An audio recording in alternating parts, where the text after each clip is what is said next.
আজিৰ ভিডিঅ'টোত আমি আলোচনা কৰিম সাইনোসাইটিছৰ বিষয়ে। সাইনোসাইটিছ হয় কি, ই কেনেকৈ হয় বা ইয়াৰ কাৰণসমূহনো কি, সাইনোসাইটিছৰ লক্ষণসমূহ কি আৰু ইয়াৰ পৰা আমি কেনেকৈ পৰিত্ৰাণ পাব পাৰোঁ।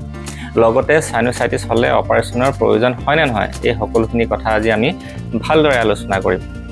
নমস্কাৰ, মই ডক্টৰ নৱজিৎ সাহু, স্বাস্থ্যলৈ আপোনালোকক স্বাগতম জনালোঁ।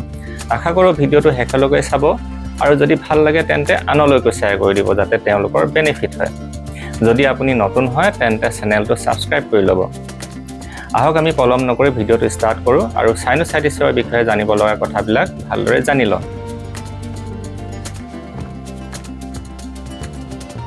আমাৰ নাকৰ চাৰিওফালে কিছুমান সাইনাছ আছে, যাক আমি পেৰানেজেল সাইনাছ বুলি কওঁ।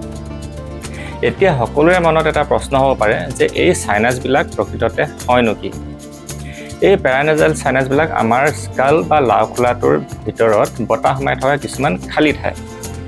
আমাৰ মুখমণ্ডলৰ এটা ছাইডত 4টাকৈ মুঠ 8টা পেৰানেজেল সাইনাছ আছে। কিছুমান আমাৰ চকু দুটাৰ জাষ্ট ওপৰৰ ফালে থাকে, যাক আমি ফ্ৰণ্টেল সাইনাছ বুলি কওঁ। সেয়ে আমাৰ ফ্ৰণ্টেল সাইনাছ দুটা থাকে। ঠিক তেনেদৰে নাকৰ দুই কাষত এইফালে আৰু এইফালে মুঠ 2টা মেক্সিলাৰী সাইনাছ থাকে। ইয়াৰ উপৰিও আৰু কিছুমান পেৰানেজেল সাইনাছ আমাৰ মুখমণ্ডলৰ বনবিলাকৰ ভিতৰত থাকে, যেনে ইথময়েড সাইনাছ আৰু স্ফেনয়েড সাইনাছ। যিহেতু এই সাইনাছবিলাক বতাহ সোমাই থকা কিছুমান খালী ঠাই, সেয়ে ই আমাৰ মূৰৰ ওজনটো কমাই ৰাখে। এই সাইনাছবিলাকে উশাহ লোৱা বতাহখিনি হিউমিডিফাই কৰে আৰু ইয়াক অলপ গৰম কৰি ৰখাত সহায় কৰে।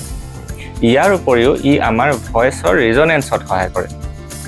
ই হেড ইঞ্জুৰি হ'লে এটা প্ৰটেক্টিভ মেকানিজম হিচাপেও কাম কৰে। এইবিলাক হৈছে আমাৰ সাইনাছবিলাকৰ কিছুমান উপকাৰিতা। এই পেৰানেজেল সাইনাছবিলাক আমাৰ সকলোৰে থাকে আৰু প্ৰত্যেকটো সাইনাছ আমাৰ নাকৰ ভিতৰত গৈ খোল খায়গৈ। সাইনাছবিলাকক ভিতৰৰ ফালৰ পৰা এখন আৱৰণে আৱৰি ৰাখে। আৱৰণখন বিশেষ একো নহয়, ই এখন পাতল ছাল বুলি ধৰি ল'ব পাৰে। এই আৱৰণখনে অলপ অলপকৈ মিউকাছ ছিক্ৰেট কৰি থাকে। আৱৰণখনত থকা চুলিৰ নিচিনা সৰু সৰু চিলিয়াবিলাকে এই মিউকাছ ছিক্ৰেশ্যনবিলাক সাইনাছবিলাকৰ ভিতৰত জমা হ'বলৈ নিদি নাকলৈ পঠাই দিয়ে আৰু শেষত ই নাকৰ দ্বাৰা বাহিৰলৈ ওলাই যায়।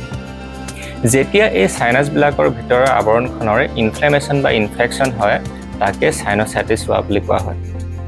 সাইনোসাইটিছ হ'লে সাইনাছবিলাকৰ আৱৰণখনৰ পৰা মিউকাছ ছিক্ৰেশ্যন বেছিকৈ ওলাবলৈ লয়। সাইনোসাইটিছৰ বিভিন্ন প্ৰকাৰ থাকে, যেনেকৈ একিউট সাইনোসাইটিছ, ক্ৰনিক সাইনোসাইটিছ আদি। একিউট সাইনোসাইটিছ সাধাৰণতে 4 সপ্তাহৰ ভিতৰতে ভাল হয়। যদি লক্ষণসমূহ 12 সপ্তাহৰ বেছি দিনলৈ থাকে, তেনেহ'লে ইয়াক ক্ৰনিক সাইনোসাইটিছ বুলি কোৱা হয়। ইয়াৰ উপৰিও আৰু কিছুমান প্ৰকাৰৰ সাইনোসাইটিছ দেখা যায়, যেনে ছাব একিউট সাইনোসাইটিছ, ৰিকাৰেণ্ট সাইনোসাইটিছ আদি। এতিয়া সাইনোসাইটিছৰ কাৰণসমূহ কি তাক জানি লোৱা হওক। সাইনোসাইটিছ কিছুমান ভাইৰাছ, বেক্টেৰিয়া নাইবা ফাংগেল ইনফেকশ্যনৰ কাৰণে হ'ব পাৰে। মষ্ট কমনলি ভাইৰেল ইনফেকশ্যনৰ কাৰণে সাইনোসাইটিছ হয়।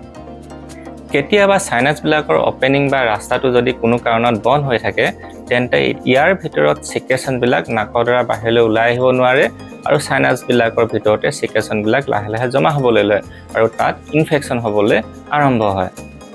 কেতিয়াবা নাকৰ মাজৰ চেপ্টাম বা নাকৰ পৰ্দাখন বেকা হৈ থাকিব পাৰে আৰু ইয়াৰ ফলত নাকৰ সাইনাছবিলাকৰ অপেনিংটো বন্ধ হৈ সাইনোসাইটিছ হয়। কেতিয়াবা কিছুমান পলিপছে সাইনাছবিলাকৰ ৰাস্তাটো বন্ধ কৰি দিয়ে আৰু ইয়াৰ ফলত সাইনাছবিলাকৰ মিউকাছ ছিক্ৰেশ্যনবিলাক সাইনাছৰ ভিতৰতে জমা হ'বলৈ লয় আৰু সাইনোসাইটিছ হয়। চিগাৰেট স্মকিং, ইমিউনিটিৰ প্ৰব্লেম, এলাৰ্জি, কিছুমান ৰোগ যেনে চিষ্টিক ফাইব্ৰচিছ, চাৰ্কইডছিছ, দাঁতৰ ইনফেকশ্যন, নাকৰ ভিতৰৰ গঠনৰ কিছুমান এবনৰ্মেলিটিছ আদিকে ধৰি আন বহুতো কাৰণে সাইনোসাইটিছ হোৱাত অৰিহণা যোগায়। সাইনোসাইটিছ হ'লে কেনেধৰণৰ লক্ষণসমূহ আমি দেখিবলৈ পাওঁ তাক এবাৰ জানি লোৱা হওক। মূৰটো গধুৰ লগা, মূৰৰ বিষ, কঁপালৰ বিষ আদি ইয়াৰ লক্ষণ। ৰাতিপুৱা শুই উঠাৰ সময়তে ৰোগীয়ে মূৰৰ বিষ অনুভৱ কৰে। নাকৰ গুৰিৰ অংশত বহুতে বিষ অনুভৱ কৰা দেখা যায়। প্ৰকৃততে বিষ হোৱা ঠাইটো নিৰ্ভৰ কৰে কোনটো সাইনাছৰ ইনফেকশ্যন হৈছে তাৰ ওপৰত। যিকেইটা সাইনাছৰ ইনফেকশ্যন হয়, সেই সাইনাছকেইটা থকা অংশৰ ওপৰতে বেছি বিষ অনুভৱ হয়। যদি এই মেক্সিলাৰী সাইনাছকেইটাৰ ইনফেকশ্যন হৈছে বা মেক্সিলাৰী সাইনোসাইটিছ হৈছে, তেন্তে নাকৰ দুয়োফালে গাল দুখন গধুৰ হৈ থকা যেন অনুভৱ হয় আৰু বিষ হয়। লগতে ওপৰৰ পাৰি দাঁতৰ বিষো হ'ব পাৰে। এনেহ'লে ৰোগীয়ে দাঁতৰ ৰোগ হৈছে বুলিয়ে ধৰি লোৱা দেখা যায়। যেতিয়া স্ফেনইড চাইনাছৰ ইনফ্লেমেশ্যন বা ইনফেকশ্যন হয় তেন্তে মূৰৰ ওপৰৰ অংশত এইখিনিত আৰু মূৰৰ পাছফালে এই জেগাখিনিত বিষ অনুভৱ কৰে। ইয়াৰ উপৰিও নাকৰ পৰা পানী ওলাই থকা, নাক বন্ধ হৈ থকা, হাঁচি আহি থকাও চাইনোচাইটিছৰ লক্ষণ। ভাইৰেল ইনফেকশ্যন হৈ চাইনোচাইটিছ হ'লে নাকৰ ছিক্ৰেশ্যনবিলাক পনীয়া হয় আৰু পাছলৈ লগতে বেক্টেৰিয়েল ইনফেকশ্যন যদি হ'বলৈ লয় তেন্তে ছিক্ৰেশ্যনবিলাক পাতল হালধীয়া নাইবা পাতল সেউজীয়া ৰঙৰ আৰু অলপ ডাঠ হ'বলৈ লয়। লগতে মুখৰ পৰা দুৰ্গন্ধও বাহিৰ হয়। জোৰ দি নাকৰ পানী উলিয়াবলৈ বিচাৰিলে কেতিয়াবা নাকৰ পৰা ব্লিডিঙো হ'ব পাৰে। কেতিয়াবা নাকৰ পাছফালৰ পৰা ডিঙিৰ ভিতৰতে ছিক্ৰেশ্যনবিলাক আৰম্ভ হয় আৰু ইয়াক পোষ্ট নেজেল ড্ৰিপ বুলি কোৱা হয়। আৰু এনে হ'লে ৰোগীৰ কাহ হ'বলৈ ষ্টাৰ্ট হয়।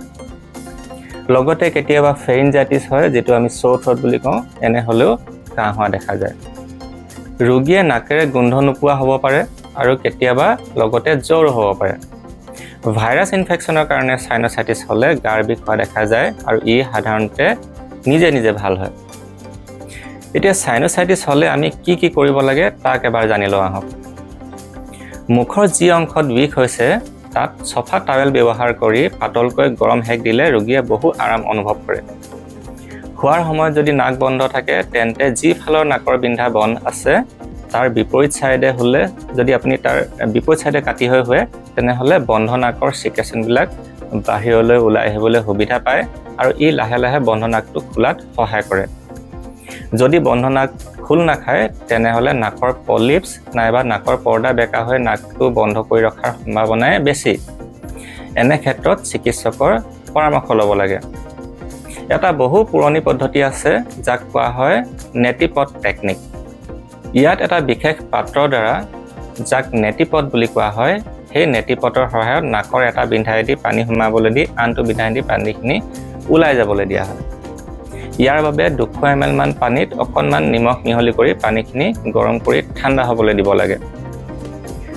পাৰিলে 100 ml পানীত 1 গ্ৰাম নিমখ ব্যৱহাৰ কৰিব লাগে আৰু সেয়েহে আপুনি যদি 200 ml পানী ব্যৱহাৰ কৰে তেনেহ'লে তাত 2 গ্ৰাম নিমখ মিহলি কৰি ল'ব লাগিব।